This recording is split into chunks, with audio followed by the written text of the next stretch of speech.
In this video, we're going to go over adding window sizes to a quote. We're going to create a quote for a customer, let's say for honeycomb blinds. The first step would typically involve gathering the customer's information, which could come from the appointment calendar, contacts list, or by selecting an existing contact within the quote itself.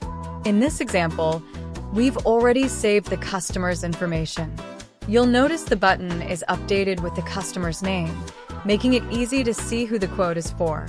Now, let's go through the items we're adding.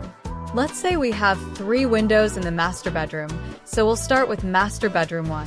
We'll enter a quantity of 1, then select the width. This brings up the keypad, and we'll enter, say, 24¼ inches by 59½ inches. All the measurements populate automatically, and the keypad closes. We can add a note, like divider at 30 inches, then click Add.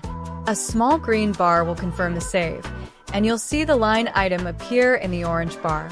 Now, let's add another one. Master bedroom 2, with dimensions 72 1/8 by 58 5/8 inches. We'll note no divider on this one and click Add. And that's all there is to it. Just repeat those steps to add additional line items,